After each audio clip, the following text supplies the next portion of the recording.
Hello everyone, welcome back to my channel.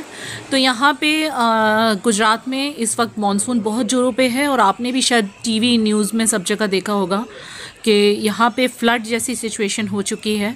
और मेरे city में नवसारी जहाँ मैं रहती हूँ, ये भी आपने न्यूज़ में देख लिया होगा कि यहाँ पे बहुत बुरा हाल है। मतलब इतना बुरा हाल है कि मैं क्या बताऊँ, लोगों को अपना घर छोड़ के दूसरी जगह जाना पड़ रहा है। थैंक गॉड मेरे एरिया में इतना प्रॉब्लम नहीं है, बट सिटी ऑलमोस्ट पानी में है। मतलब मैं और तो आपको क्या बोलूँ, बाकी आप आने वाले व्लॉग्स में मैं आपको बताते ही रहूँगी, अपडेट देते ही रहूँगी। तो बहुत ही तेज़ बारिश झमझम हो रही है और इतनी तेज़ बारिश है कि विंडो भी ओपन नहीं रखी जा रही है, नहीं तो बहुत सारा पानी अंदर आ रहा है।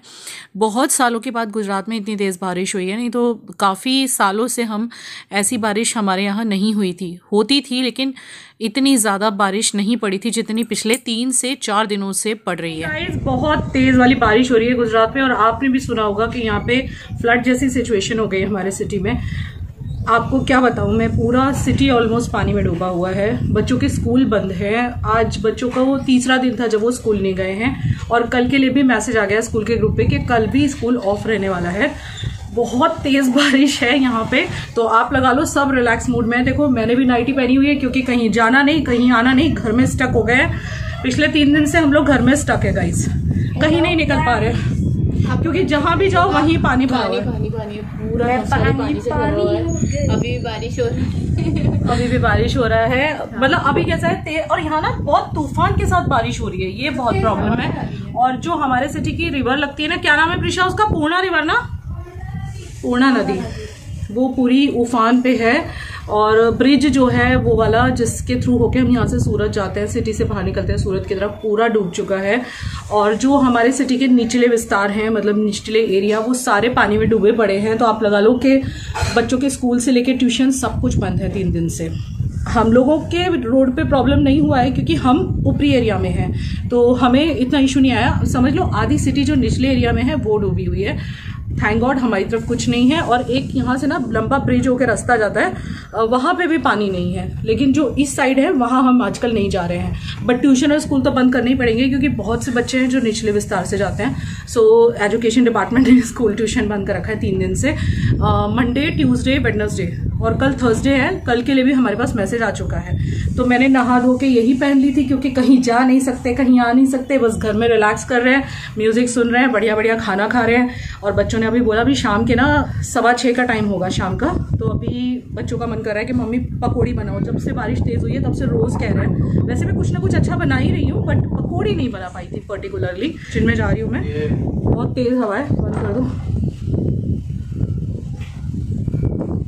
काफी कैसे डाल रखा है तुमने अंगोछा, जैसे तुम कुक हो। हमने कुक थोड़ी बना रखा है, तुम्हें बनाने वाली मैं हूँ, क्रेडिट तुम ले लो। नहीं, लेकिन मुझे बहुत नॉलेज है इससे ज्यादा। क्या खराब नहीं है? नमक डाल के उसको प्याज को रखना पड़ेगा थोड़ा टाइम। इन्होंने मेरे से 5-10 मिनट के बाद इसका पानी छूटता है, वो पानी निकाल के फिर आप बनाओगे तो कुरकुरे का होते हैं प्याज। ये आप मेरे से टिप लीजिएगा, थोड़ा नमक डाल के उसको। ये कहाँ देखा तुमने, मैं पहली बार सुन रही हूँ। मतलब ये ना यूट्यूब और दूसरी बात, तेल में थोड़ा सा नमक अगर आप ऐड करोगे तो भजिया ना पकौड़े में तेल कम सूखेगा। वो इतना ध्यान रखिए, मेरे से टिप्स लीजिएगा। ये आजकल है ना। और बैटर में थोड़ा सा जीरा यूज कीजिएगा, जीरा। विवेक मैं एक बात बोलूं, आपने प्याज में नमक लगा दिया ठीक है, बट बाकी मैं अपने हिसाब से बनाने डाला है मैं मेरे हिसाब से मेरी रेसिपी बनाने वाली हूँ। थोड़ा सा ये ध्यान कर लेना, तुम कभी सोचो तुम्हारे रेसिपी से बनेगा सब। नहीं, थोड़ा सा यहाँ पे कपड़े सूख रहे हैं हमारे शान से। पंखा तेज कर दे अभी, नहीं तो सूखेंगे नहीं है। और यहाँ पे हम, और ये एप्पल है ना, इसकी स्टोरी बताती हूँ आपको। इसकी स्टोरी बहुत ही बढ़िया स्टोरी है। ये एप्पल जो है हमारे पहचान वाले लाए थे मेरे लिए जब मैं बीमार हुई थी, मई मंथ में जब मैं बीमार हुई थी। ये खराब नहीं हुआ, फ्रिज में भी देखो इसकी स्किन तक, जुलाई चल रहा है, इसकी स्किन तक श्रिंक नहीं हुई है। मतलब अब हमें पूछना पड़ेगा उन लोगों से कि आपने अमर एप्पल कहाँ से लिया। अमर ही हुआ ना, ये अमर हो गया ये। तो चलो फिर बनाते हैं। यहाँ पे देखो प्रिशा ने, जब अभी मैं फ्रेश होने गई थी हाथ मुंह धोने, तभी प्रिशा ने ये कट करके रखे हैं आलू। और बेसन बेटा दिया ना मुझे, वो अमेजोन से मंगवाया था मैंने, फ्रिज में होगा देखना। और ये काटा है प्रिशा ने और विवेक ने इसमें नमक लगा के रखा है। और अब और हर बार ना मैं पकौड़ियों में वो डालती हूँ लहसुन और हरी मिर्ची कूट के, लेकिन इस बार विवेक मना कर रहे हैं तो मैं सिंपल पकौड़ियाँ बनाने वाली हूँ। और चाय तुम में से कौन बना रहा है? कहाँ रखा है मम्मी बेसन? देखो चाय का नाम सुनते ही दोनों भाग लिए यहाँ से। बारिश के मौसम में पकौड़ियाँ खाने का जो मज़ा है वो अलग ही होता है, और आई थिंक मानसून की दस्तक तो हर जगह है। और क्या बोलूँ आपको, मतलब सब तरफ पानी है यहाँ पे। हमारे सिटी के पास वलसाड़ करके है। हमारा झगड़ा हुआ है, कहना भूल गया था, इसलिए फिर से फोन ले लिया, फिर से कैरी टू यू। ये सुबह से मुझे पटाने के चक्कर में है गाइस, क्योंकि इन्होंने कल रात को झगड़ा किया है। हम झगड़ा किए, बनाते हैं। ये कचरा फेंक दिया जाए, थोड़ा प्लेटफॉर्म पहले क्लीन करती हूँ, ट्राइपॉड पे कैमरा फिक्स करती हूँ, और चलो पकौड़ियाँ बनाते हैं। दोपहर में खाने में था दाल चावल, भिंडी की सब्जी और श्रीखंड था, क्योंकि आज थी गुरु पूर्णिमा। तो happy Guru Purnima to all of you. और गणपति को हमने श्रीखंड दिखा दिया है। और अभी जो भजिया बन रही है ना, पकौड़ियाँ, सबसे पहली थाली गणपति को जाएगी, क्योंकि इसमें प्याज वगैरह कुछ नहीं पड़ने वाला है, लहसुन कुछ नहीं, प्याज की अलग से बनेगी।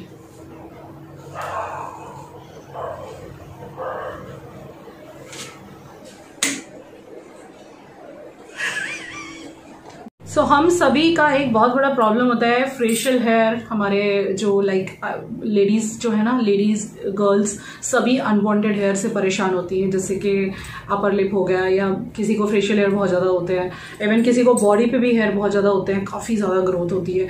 तो हम परेशान हो जाते हैं कि इसको हम कैसे, मतलब ऐसा मन करता है कैसे हमें छुटकारा मिले इस प्रॉब्लम से। एक प्रोडक्ट है जो काफी हेल्प करेगा आपको। ये है न्यूड का expose yourself natural hair inhibitor. ये इनहिबिटर क्या होता है मैं आपको बताती हूँ। Permanent freedom from frequent hair removal for unwanted body hair, facial hair के लिए भी काम करेगा। हेयर इनहिबिटर, हेयर रिटार्डर, यानी कि ये क्या करेगा पता है, आपका जो बालों का ग्रोथ है ना उसको स्लो डाउन करेगा, उस प्रोसेस को। ऑब्वियसली, लेकिन रातों रात कुछ नहीं होगा, इसको रेगुलर अप्लाई करना पड़ेगा। रातों रात कभी कुछ नहीं होता है, क्योंकि ये एक नेचुरल इनहिबिटर है। इसको आपको रेगुलर अप्लाई करना पड़ेगा। क्रीम जैसी फॉर्म में आता है ये, मैं आपको अभी शो करती हूँ सब कुछ। ये जो प्रोडक्ट है ये बहुत हेल्प करने वाला है आपको। So this nude natural hair inhibitor permanently removes unwanted hair, made up of natural active ingredient, highly recommend to use at least 2-3 months for visible result। इसको कैसे यूज करना है बहुत सिंपल है। यहाँ पे एक छोटा सा आपको ये भी मिल रहा है जिसमें आप पढ़ सकते हो। So nude hair natural inhibitor should be applied on body parts only after hair removal, यानी कि आप वैक्सिंग के थ्रू या हेयर रिमूवल क्रीम के थ्रू, शेविंग के थ्रू अगर बाल निकाल रहे हो, थ्रेडिंग के थ्रू, उसके बाद आपको इसको अप्लाई करना है। This opens skin pores and allows nude cream to penetrate deeply to start working on reducing growth of new hair. Nude inhibitor works on the principle of penetrate, deactivate and retard technology. It should be applied for 5-7 days and night after hair removal. Can be used on upper lips as well. बहुत ही cost effective है and very easy to use है। Description box में product link छोड़ रही हूँ, वहां से आप चेकआउट कर लीजिएगा। तो आपको काफ़ी हेल्प मिलेगा अनवांटेड हेयर से छुटकारा पाने में, और परमानेंटली ये जो है आपके जो हेयर है उनकी ग्रोथ को स्लो डाउन कर देगा। लास्ट में एक चीज थी धनिया, वो भी मैंने काट लिया है, और चलो बनाते हैं। धनिया मैंने याद करवाया था। हमारा झगड़ा उससे देखो कैसा देखा उसने मुझे घोर के। देखो कढ़ाई लेने दोगे मुझे? हम कढ़ाई देंगे आपको, हेल्प करेंगे पूरा। मैंने इनको बुलाया नहीं, जबरदस्ती आ गए, मैंने बोला ही नहीं तुम्हें आने के। झगड़ा हुआ था इसीलिए। हाँ इसीलिए। झगड़ा नहीं होता तो मैं नहीं आता। हाँ पता। और मुझे नॉलेज बहुत है, थोड़ा बहुत सीख, कभी ज्यादा में नॉलेजेबल हो गया हूँ। नहीं मैं खाली देख रही थी, कभी कभी चलती नहीं है। बहुत चल रहा है अभी, कभी चलता है कभी नहीं चलता। ये वो मेरी तरह है। ये गैस की बात हो रही है। हमारी जो ये गैस है ना, इसको हमें लगता है सर्विस करवाना पड़ेगा। कभी कभी अपने आप स्लो हो जाता है और कभी कभी ये फास्ट हो जाता है अपने आप। मेरा भी दिमाग का सर्विस कराना पड़ेगा थोड़ा सा। वो मेरी यूट्यूब फैमिली कर देगी।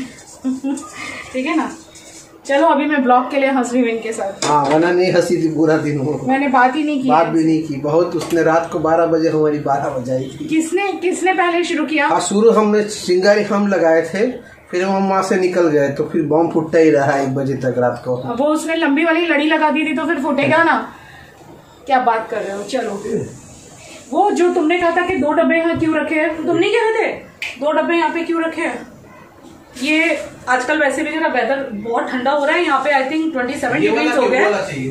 नहीं वो लंबा सा जो था ना ट्रांसपेरेंट, यहाँ पे 3 दिन की बारिश के बाद टेम्परेचर इज 27 डिग्री। खूब ठंड हो गई है। पंखा इज इनफ, 1-2 पे रख के हम लोग सो रहे हैं। थोड़ा और पड़ेगा।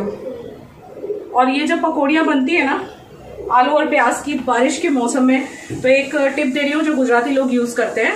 ये तेल जब बहुत तेज गर्म हो जाएगा ना, तो जो मैं बैटर बनाऊंगी ना अभी बेसन का, उसके अंदर 1 चम्मच, इसमें डालने से पहले 1 चम्मच डाल के उसको हिला देना है, वो एडिशनल होगा। और बाकी तो टिप्स देने के लिए हमारे बावर्ची हैं। और मैं बोला वैसे है, प्रीवियसली आपको बोल चुके हैं हम, तेल में थोड़ा सा नमक डालने से भजिया तेल कम सूखता है। अब आप जाएंगे? अब देख रहे हैं, हमको सीखना है, हमें सीखना है। ये ना पति पत्नी का क्या करे, बहुत झगड़ा हुआ है। ये ब्लॉग का फायदा उठा रहे गाइस। रात को 1 बजे तक बहुत बम फूटे हैं, 2 बजे तक हम भूल गए। सॉरी टाइम तो तुम 2 क्या बात कर रहे हो, झूठ बोलना बंद करो, जाओ मुझे काम करना है। मुझे भी सीखना है कभी। तुम अगर तेल कम है, थोड़ा भजिया में तेल ज्यादा चाहिए होता है, कढ़ाई में ज्यादा, तो ही वो उभर के आएगा ना। अच्छा, ये थोड़ा डालो। हाँ बस बस बस।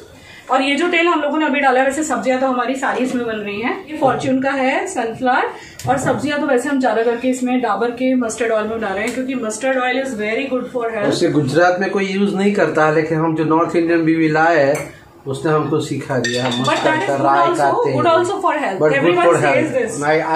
recommend it. सब कहते हैं, मतलब मेरी यूट्यूब फैमिली भी कहती है कि सरसों का तेल इज गुड। तो चलो सबसे पहले सूखा बेसन मैं इसमें डाल लेती हूँ। मैंने ये बर्तन लिया, मैं आपको पास में लाती हूँ ट्राइपॉड। अब आप हट जाओ, अब आपको हटना ही पड़ेगा यहाँ से। नहीं, मैं आपके पास में रहूँ। ये बिल्कुल सिंपल वाले भजिए बन रहे हैं, यानी पकोड़े। जब लहसुन हरी मिर्ची वाले बनेंगे वो भी मैं आपको दिखाऊंगी। तो बारिश के मौसम में पकोड़ा ऐसी चीज है जो हर कोई बना के खाता है और पसंद भी करता है, और हमारे यहाँ अभी भी सबको बहुत ज्यादा पसंद है। तो मैं ज्यादा ही बेसन घोलने वाली हूँ, क्योंकि ये आलू हमने लिए हैं तकरीबन 3 आलू है बड़े साइज के। तो देखो कितने सारे आलू हो गए, तो बैटर थोड़ा तो ज्यादा चाहिए ही चाहिए, नहीं तो कम पड़ जाएगा। So will take approximate this much. कम पड़ेगा तो बाद में और डाल लेंगे, कहीं ज्यादा ना हो जाए। इसके बाद हम ऐड करेंगे इसमें हल्दी, देन इसमें ना चिली फ्लेक्स और मोटी पिसी हुई मिर्ची बहुत अच्छी लगती है। तो ये है मेरे पास मोटी कुटी हुई मिर्ची, जो कि मैं यूज करती हूँ एवरेस्ट कुटी लाल। ये थोड़ा डालेंगे और थोड़ा हम डालेंगे चिली फ्लेक्स भी मेरे पास है। सो दोनों डाल देते हैं। तो ये रही हमारी चिली फ्लेक्स, तो दोनों ही डालेंगे थोड़ा थोड़ा। तो थोड़े से चिली फ्लेक्स ऐड करेंगे एक पंच के लिए, बढ़िया सा पंच आ जाएगा पकौड़ियों में। और ये है कुटी लाल मिर्च, जो कि काफी तीखी भी होती है, और हम चूंकि इसमें हरी मिर्ची नहीं डाल रहे हैं तो फिर थोड़ा चाहिए। और थोड़ा सा धनिया पाउडर, जो कि ज्यादा नहीं डालती हूँ मैं, कम ही डालती हूँ। जीरा, और जीरा नहीं डालूंगी, मैं नहीं डालूंगी। उससे कुरकुरा बाहर के पकोड़े जैसा स्वाद आएगा थोड़ा। लेकिन मैंने कहीं भी जीरा डाले हुए अपनी सिटी में नहीं देखा। पंकज भदौरिया हमको बोले हैं, पर बोलने तो पंकज भदौरिया को। ये थोड़ा धनिया, एंड इसके बाद मैं डालूंगी इसमें नमक अंदाजे से हम बाद में भी चेक कर सकते हैं। वैसे नमक ज्यादा ही पड़ेगा, क्योंकि आलू अंदर रहेगा ना, तो ऑब्वियसली नमक थोड़ा ज्यादा जाएगा। थोड़ा मेरे कहने पे भाई, ये तो कोई रेसिपी देखा है पीछे पड़ के जीरे के, तो मैं थोड़ा सा डाल रही हूँ। बहुत ज्यादा सा डाला है मैंने इनके मन को खुश करने के लिए, नहीं तो ये मेरा सिर खा जाएंगे और हमारा झगड़ा दोबारा से हो जाएगा। और बारिश के मौसम में झगड़ के फिर पकौड़ियों को कोई मजा ही नहीं आएगा। सो बेटर है कि इनसे बहस ना लगाई जाए। तो इनसे बहस ना लगाते हुए मैं यहाँ पे ले रही हूँ पानी, और अब बनाऊंगी मैं बढ़िया वाला बैटर। सो चलिए ये बैटर बना लेते हैं। थोड़ा थोड़ा पानी डाल के बनाएंगे, कम पड़ रहा है, करेंगे। विवेक पानी देना।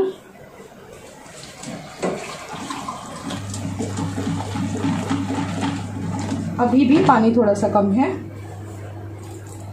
ऐसा होना चाहिए कि ना बहुत पतला भी ना हो, लेकिन हाँ अपने जो आलू हैं वो लिपट भी जाए। भाई हमारे गुजरात में तो भगवान को सब कुछ रखा जाता है, चाहे वो नमकीन हो या मीठा हो। अब इसमें टाइम आ गया है कि थोड़ा सा तेज गरम हम तेल डालेंगे। ये थोड़ा सॉल्ट डाल रहा हूँ तेल में। ये मैंने पहली बार सुना है, ये इनकी चीज मैंने फर्स्ट टाइम सुनी है। मेरी बीवी ने फर्स्ट टाइम सुनी है। हाँ, पर ये कह रहे हैं ऐसा करने से क्या होता है, तेल कम सूखता है भजिया। अच्छा चलो, अब ये मैं गरम तेल ले रही हूँ 2 चम्मच के करीब, और 2 चम्मच तेल लेके मैं इसमें घुमा दूंगी बैटर में। And that's it.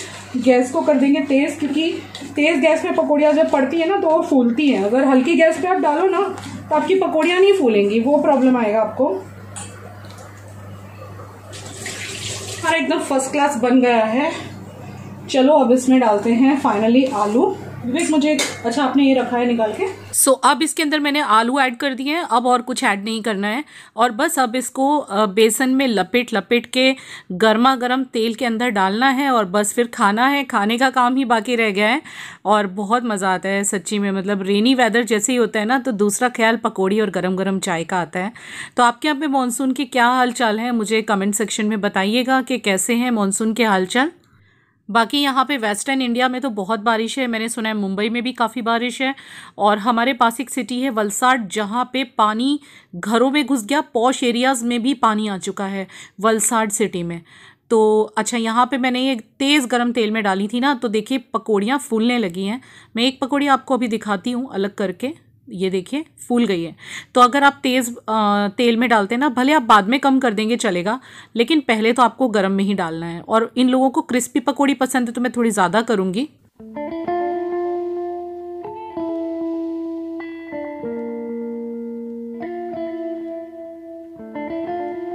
तो मैंने आपको अनियन पकौड़ास का स्टफ़ बनाते हुए नहीं दिखाया, तो ये जो लॉट है देखिए अनियन पकौड़े का मैंने डाला हुआ है।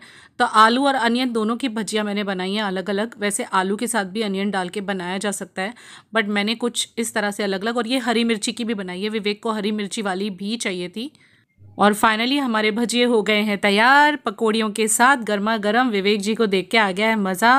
बाहर का मौसम तो है ही खुशनुमा, बढ़िया सी प्यारी सी बारिश थोड़ी सी कम हुई है, लेकिन देखिए तो भी झिम झिम झिम झिम चालू ही है। बहुत ही मज़ा आने वाला है पकौड़ी में और चाय में। तो चलिए लेट्स एन्जॉय दिस। तो ये जो मेरा हॉट केटल है ना, ये उसका है, फ्लिपकार्ट का है, मैंने मंगवाया था ना। तो इसमें ही हम लोग बस चाय बना के भर लेते हैं, काफ़ी टाइम तक गर्म रहती है। और बाहर देखो आप, यही तो मज़ा है बारिश के मौसम का, है ना। तो चलिए हम लोग चाय और पकौड़ियाँ एंजॉय करते हैं, इसके बाद मिलती हूँ। तो खा पी के आराम से यहाँ पे हम आराम से सारे बैठे थे। विवेक फ़ोन पे बात कर रहे हैं। कहीं जाना आना तो पॉसिबल है नहीं फ़िलहाल, क्योंकि सब तरफ पानी ही पानी है। और सुना है कि कल और भी ज़्यादा बारिश होने वाली है, इसी वजह से स्कूल की छुट्टी भी एडवांस में दे दी गई है, ट्यूशन की भी। लेट्स सी कल क्या होता है, व्लॉग में आपके साथ ज़रूर शेयर करूँगी। तो बस यहाँ पर हम लोग सब थोड़ी बहुत चिट चैट, कोई ना कोई अपने फ़ोन में लगा है। मैं सारे कमेंट्स वगैरह रिप्लाई कर रही थी, क्योंकि जब फ्री बैठती हूँ तो फिर मैं कमेंट्स देखती हूँ और रिप्लाई करती हूँ। और आप लोगों के कमेंट्स तो बहुत सारे आए हुए हैं, तो मैंने सोचा चलो बैठ के वही रिप्लाई कर दूं। टाइम हुआ है अभी 9:30 बजे का, और विवेक के एक फ्रेंड का फोन आया तो विवेक चले गए वहां पे बैठने के लिए। कलो के कल भी छुट्टी है, मैसेज आ चुका है, कल थर्सडे है और मैसेज आ गया है कि छुट्टी है। तो जब से पानी वानी भरा है विवेक बिल्कुल स्टक हो गए थे घर में, और मर्द लोगों से ज्यादा घर में बैठा नहीं जाता है। अब ये कपड़े में अलट पलट कर रही हूँ, क्योंकि पूरी रात यहाँ पंखा चलता है तो भी ये सूख नहीं पा रहे हैं, क्योंकि बहुत ज्यादा मॉइस्चर है हवा में। सो बारिश में गरम गरम पकोड़े खाने के मजे आ गए, बच्चों को भी और मुझे भी। मैंने भी एंजॉय किया। आज ही मैंने चूड़ी निकाली है, पहनी हुई थी बाकी, बट मैं पहन लेती हूँ, अच्छी नहीं लगते ना हाथ सुने सुने। तो आप बताओ। और तो अभी आज विवेक को थोड़ा सा चांस मिल गया है कि वो अपने फ्रेंड के यहाँ पे जाके बैठे हैं। थोड़ा सा इनका मन नहीं कर रहा था, मैंने ही बोला थोड़ा सा जाओ, थोड़ा सा चेंज लगेगा, क्योंकि घर के घर में वो भी बोर हो गए होंगे ना। और जब से मैंने ये स्टैंड लिया मुझे बहुत आराम है, नहीं तो मॉनसून में यहाँ पूरे घर में कपड़े ही कपड़े होते हैं, पूरा घर तहस नहस लगता है, कपड़े ही कपड़े, यहाँ डोरी वहां डोरी। सो एक ऐसा स्टैंड घर में होना ही चाहिए। ये मैंने मीशो से मंगवाया था, ये अमेजन पे भी मिलता है और क्वालिटी में काफी अच्छा निकला।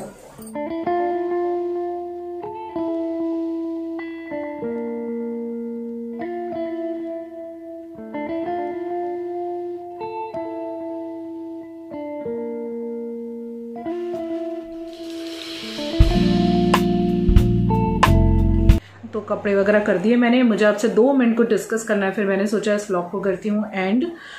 और डिस्कस ये करना था कि मैंने अपनी जो लाइफ की स्टोरी आपके साथ शेयर करनी स्टार्ट की है। अभी तो बहुत सारे पार्ट आएंगे उसके। क्या आप चाहते हो मैं और भी पार्ट आपके साथ शेयर करूं? पहले तो आप मुझे इसका कमेंट का रिप्लाई करना कमेंट सेक्शन में। क्योंकि बहुत डर लग रहा था बताते हुए, सच्ची में आई वाज सो स्कैर्ड कि आप बताते हुए मुझे लग रहा था पता नहीं लोग मुझे जज कर जाएंगे या क्या सोचेंगे मेरे बारे में, या फिर ये क्वेश्चन उठेगा 4 साल तक क्यों छुपाया। लेकिन आप लोगों ने मतलब जो कमेंट्स आए हैं ना, मतलब जब तक मैं ये वीडियो शूट कर रही हूँ, ये अभी कितना बजा है मैं आपको बोलूँ, 9:30 बजे हुए हैं, 9:32 हो रहे हैं, और इस टाइम तक जो कमेंट्स आए हैं मतलब मेरा दिल आप लोगों ने छीन लिया उन कमेंट्स से। और कुछ लोगों ने लिखा भी है कि दीदी आप बहुत इमोशनल हो, तो बिल्कुल सही पहचाना है आपने, मैं बहुत इमोशनल औरत हूँ मैं। और हाँ, एक कमेंट का मैं यहाँ रिप्लाई करना चाहूँगी। जो मैंने थंबनेल कल रखा था ना, उसमें मैंने ये लिख दिया था कि ससुराल वालों को अब मिर्ची लगने वाली है। तो उसमें ना किसी ने ये कमेंट करा था कि आप ससुराल वालों के लिए ऐसे मत लिखो, अभी अभी तो रिलेशन सुधरे हैं और फिर से ना बिगड़ जाए। तो मैं अब ये भी आपको बता देती हूँ, क्योंकि मैं सोच ही चुकी हूँ अब ना, मैंने दुनिया की परवाह करनी छोड़ दी। जिस दिन से मैं बीमार हुई हूँ ना, मैंने सबकी परवाह करनी छोड़ दी, बस इसकी परवाह कर रही हूँ मैं, आप लोगों की और मेरे दिल की, कि मेरे दिल में अगर कोई बोझ है ना, उसे मुझे हटा देना है। और मैं क्यों परवाह करूं जब इंसान गलत करते हुए नहीं रुक रहा है, कि वो किसी के साथ गलत पे गलत करे जा रहा है, किसी इंसान की अच्छाई को हमेशा बुराई से ही जवाब दिए चला जा रहा है। आज कितने साल हो गए शादी को, तो मैं कितना समझती रहूं। तो मैं आपको बस इतना ही बताऊंगी, ज्यादा कुछ नहीं। मेरी सास तो सारे व्लॉग देख ही रही होंगी, मुझे पता है, वो लोग सब देखते हैं मेरा।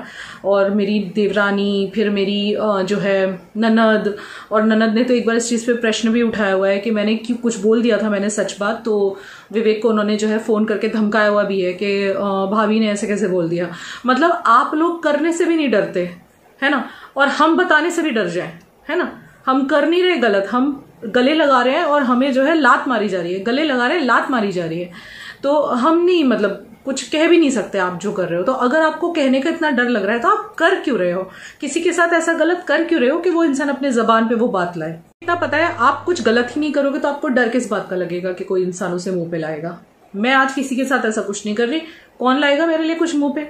मेरा घर भला, मेरा काम भला, मेरे बच्चे भले, मेरा पति भला, और बस अपने काम से मतलब है। काम से टाइम नहीं मिलता, ये देख लो आप कैसे यहाँ पे, ये देखो कितने ग्रे हेयर दिख रहे हैं, पर ये भी टाइम नहीं निकाल पा रही हूँ मैं कि मैं इनको कलर कर लूँ।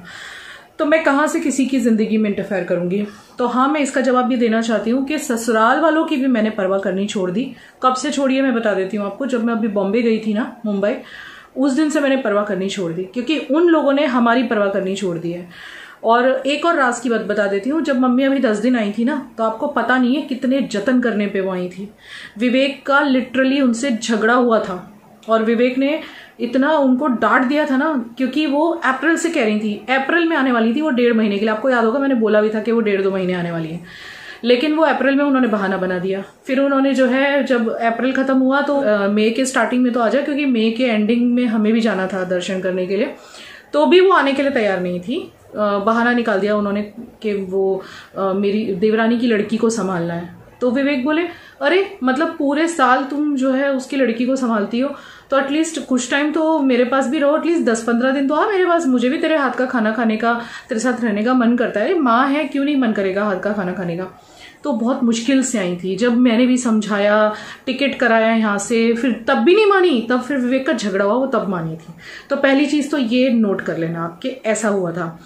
और जब हम बॉम्बे गए थे तो एक बहुत बड़ी बात हुई है, जिसके बाद मैं बीमार हुई हूँ, क्योंकि वहीं मेरी तबीयत खराब हो गई थी। ये भी मैंने आपको बताया था, बॉम्बे में ही मेरी तबीयत खराब हो गई थी, क्योंकि मैंने दिल पे ले ली थी वो बात। और काफी बड़ी बात हुई है जो विवेक के दिल पे भी आई है।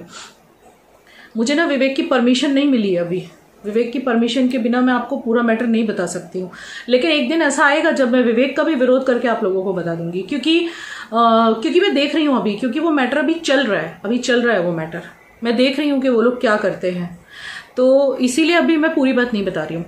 तो उस टाइम पे उन लोगों ने जो किया है ना हमारे साथ, मतलब उन्होंने ये दिखा दिया कि तुम कितने भी हमें गले लगाओगे, हमें तुम्हारी जरूरत नहीं है, हम तो लात ही मारेंगे तुम्हें। हम होटल में रुक रुक के वहां मिलने जाते हैं।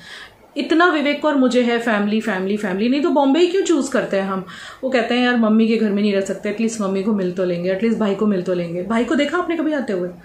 बुला बुला के हमारी जबान घिस गई है, अब हमने कहना छोड़ दिया है। इतना बड़ा घर है, वो लोग आने वाले थे तो मैंने एसी लगाया था उधर, आपको पता है ना। क्या बच्चे थोड़ी बैठते हैं वहां, कोई नहीं बैठता, यहीं सोते हैं हम लोग। लेकिन वो उन्हीं लोगों के लिए लगाया था कि चलो भाई मम्मी आएंगी, रहेंगी 2-3 महीना, हम एसी में सोएंगे, मम्मी बिना एसी के सोएंगी, अच्छा नहीं लगेगा। तो बस इतना ही कहना चाहती हूँ कि जो मेरी तबीयत बिगड़ी थी वो मेरे ससुराल वालों की वजह से ही बिगड़ी थी, जो अभी बिगड़ी थी, जो मुझे हार्ट स्ट्रोक आया था। बॉम्बे में भी तबीयत खराब हुई थी मेरी, लेकिन मैं सो गई थी 2 घंटा और उठी तो थोड़ा सा ठीक लग रहा था, लेकिन सेम सिम्टम्स थे। लेकिन यहाँ जो हुआ था वो तो भैया बहुत ही खराब हुआ था, और वो उसी टेंशन में हुआ था क्योंकि वहां से आने के बाद हमारे रोज फोन कॉल हो रहे थे, वहां पे विवेक रोज बात कर रहे थे, मैं इनकी बातें सुन रही थी और मेरे दिमाग पे वो बात आ गई थी। मैं बहुत सेंसिटिव हूँ, मेरे दिमाग पे आ गया था कि यार इतना प्यार देने के बाद ये हुआ है हमारे साथ, मतलब इतनी धोखाधड़ी। तो वो चीज मेरे दिल पे आ गई थी, जिस वजह से मैं बीमार हुई। तो बस यही कहना चाहती हूँ कि मतलब वो जो कमेंट जिन्होंने भी किया है, मैं उनका विरोध नहीं कर रही हूँ।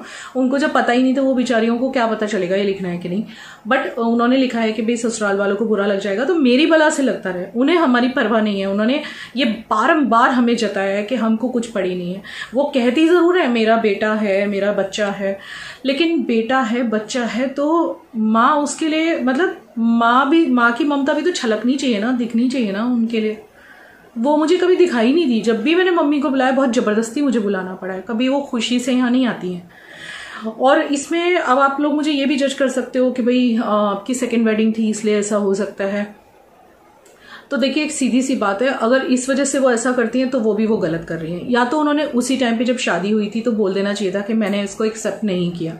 आपने दुनिया को दिखाने के लिए, आपने अपने बेटे को खुश करने के लिए कह दिया हमने एक्सेप्ट कर लिया और हमें कोई प्रॉब्लम नहीं है, और उसके बाद फिर आप ये सब दिल के वो निकालो, वो भी गलत है ना।